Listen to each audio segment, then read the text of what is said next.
به نام خداوند جان و خیرد که از این اندیشه برتر بر نگیرد. خداوند رای و خداوند جای، خداوند روزیده و رهنمای. سلام برادران و دوستان مهربان. امروز میبینیم که وبای شیطانی تاجیکستان را هم احاطه کرد. هرچند که تاجیکستان قرنطین اعلام کرد و به هر راه میخواست که این وبا را راه ندهد، ولی متاسفانه بدبختانه این وبا دروازه ما را هم کوبید. یکی از نشانه های این دروازه کوبی این بود که بعضی رئیسان خویش تبار خود را از دیگر جا، از فرودگاه ها، از ماشین ها گرفتند و بردند، در کرانتین نگذاشتند و به همین خاطر بیماری و وبا پهن شد. و بعضی ها این را همچون از طرف خدا میدونن، گویا که به بندگانش گسیل کرد، یک همچون امتحانه. ولی در این باره ما خدا را همچون مهربان میدانیم و هیچ چیز گفته نمیتونیم، زیرا خداوند به خیرد خود داناست. ولی من این را همچون وبای اهریمن میدانم. و بعضی ها علما با در فکرن که گویا این از دست انسان هاست، یعنی وبای بیولوژی است که انسان ها به فایده خود این را به وجود آوردن. ولی به همه این نگاه نکرده، من بعضی این سخن هایی که تکرار کردم باز تکرار میکنم. این سخن ها را باید دختران تکرار کنند، ولی افسوس که دختران امروز همه بندند در کار و بعضی ها حتی سلامتی خود را از دست دادن. میدونم که چندین دختران ما در روسیه مردانوار کار خود را پیش بردند، ولی به این بیماری گرفتار شدند. حاضر خود در چیله هستند، یعنی در کرانتین. و برادران عزیز، چنان ما میدانیم بیماری، برای این بیماری دوا بهترین چیزی که به ما خدا داده است، نه اون چیزی که انسانیت به وجود آورد.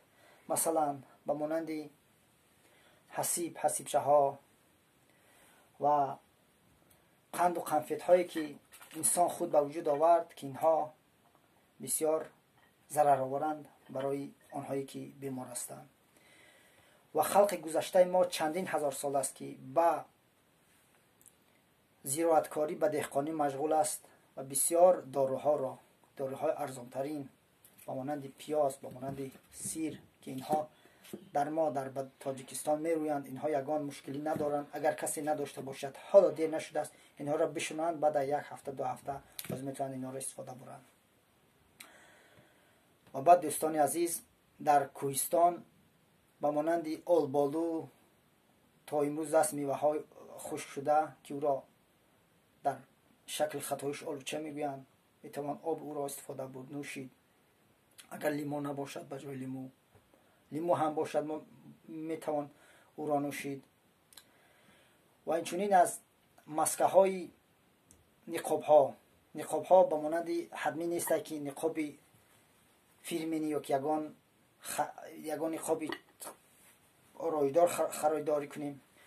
ما را نقاب خودمون میتوانیم که نقاب بسازیم، درازیش 20 سانتی متر و پهنیش 10 سانتی متر و در کنجاش ریزین. حتی میتوانیم ریزین رو برای صرف نکردن مال از نیم کنیم و نقاب را استفاده بریم. برادران مهربان، اگر شرایط داشته باشیم کمتر میوه ها استفاده میبریم، از آن جمله سیب.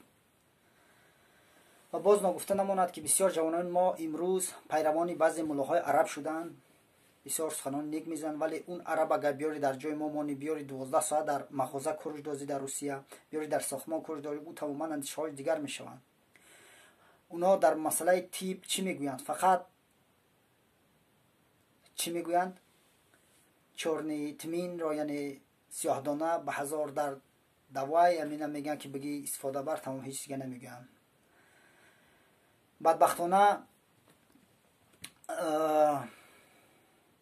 یک بعضی نوارهای میشویم از این ملاها رایی میکنند اون بخشش من آدمای انسانای نمازخوان و انسانای ملاهای خودمان رو در نظر دارم، اونهایی که دین رو همچون به سکت مبدل میگردم، من اونها رو میگویم. نامه های رای میکنن که این نامه رو به فلان کس بر 100,000 ثواب میگیری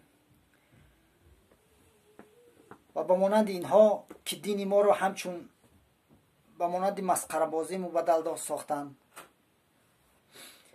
وقتی که ما در دین نصرانی میبینیم که آنها گناه میکنند و بعد از چند وقت میروند در جای عبادتشان گویا که گناهشان رو میشویند، این برای ما در اون وقت میگیم که شکر که ما مسلمان هستیم. بینید ما از اونها گذشتیم، یک نامه رو رای میکنیم خداوند تمام گناه ما رو گوید میبخشد. خیلی من برای شما حاضر نامه نمیبیارم و گفتی رسوا دکزت، یعنی خود من راست نمیکنم که من این نامه است، شما خودتون میدونید همه این نامه رو میبینید. گرچه که این نواری من به دیگر موضوع بود. برادران بخشش، ما کتاب داریم، یعنی کتابی آسمانی که خداوند در اون کتاب میگه ما را که یعنی آن ذره نیکی کردید آن نیکی رو میبینید و مقدار بدی کردید آن بدی را. و باز یک روایت میبیارم که روایتی که به حقیقت نزدیکتر است، سوشه بگم از اون روایتایی که افسانه مانده است اونو نیم. مثلا چند روز پیش گفتن که حتی ویا ملخ گفت و حاضر بسیار توجیه می سخنه در هر جا وصل میکنن. یک موی سفید در ایتالیا بیمار میشود و دکتران با او اینگالیاتسا رو پیشکش میکنن که نفس بگیر. وقتی که موی سفید نفس میکشد بعد از چند وقت گریه میکند، پولش میگن دکتران پزشکان که پول بدی، چند 6,000 دلار یا که 3,000 یورو. موی سفید این 90 چند سال در گریه میزنه، میگه من 90 سال نفس خدا رو کشیدم و شکرانه خدا رو نگرفتم و برای یک دقیقه من چند هزار پول دادم برای میگیریم میکنم. این البته این روایت ها برادران روایت ها هستند، میخواهند که ما رو مفکوره سر ما رو از این بیرون نبرارند. یکم در ایتالیا اگر پول دعوت از مسافر پول بگیرن این جنایت است، یعنی پرستوپلینی، اون دختران به جوابگری کشیده میشوند. یکم دروغش. دویمش در بیماری کرونا ویروس اینگالیاتسا خیلی در کار نیست، فقط پوفک اگر باشد پوفک عادی. سیومش در ایتالیا برای همه بی پول است، یعنی رایگان است. برادران مهربان، این بیماری در این بیماری ما باید کرانتین رو رعایت کنیم، یعنی خصوصا مردم کوهستان مردم مهمان نواز هستند، ما کمتر باید از این دست کشیم. حتی مهمان رو میتوانیم در نکشویم، این گرچنده از روی مدنیت نباشد ولی ما مجبوریم که از برای بیخطری این راه رو پیش گیریم. و حتی خانه همسایه رفتن، خانه خویش تبار ما میدونیم که در بعضی از ناحیه‌های روسیه بسیار تاجیکان بیمار شدند و اونها دست نکشیدند، پیش و خویش تبار رفتن گرفتند و این بیماری بسیار تر شد. و ما باید به گفت بزرگ خود پدری پزشکان ابوعلی بزرگوار گوش دهیم، زیرا او حتی وقتی که به اون شهر رفت سلام نکرد، سلامش دادن جواب دستش رو جواب نداد، گفت زیرا این بیماری گذرانده است. او میدانست که سلام گفتن این هم قرض خدا است، ولی او این کار رو نکرد. و به همین خاطر یک روایت هم میگویم که وقتی که با بخارا وی رو تکلیف کردن بزرگوار سینا را و اون پاچا گفت که از این بیماری چند کس میمورد؟ ابوعلی سینا گفت این بیماری آنقدر ترسی ندارد، همگی تا 10 نفر، گرچه که این شهر کلان است 10 نفر. وقتی که این بیماری را گذراندند گفتن که تو که پزشکی بزرگ هستی، ما از تو باوری داشتیم ولی 10 نفر نه 100 نفر مرد. چرا؟ و ابو علی سینا میگوید که من 10 نفر گفتم که از بیماری میمیرد، ولی باقی مانده آنها از ترس از دروغ مردند.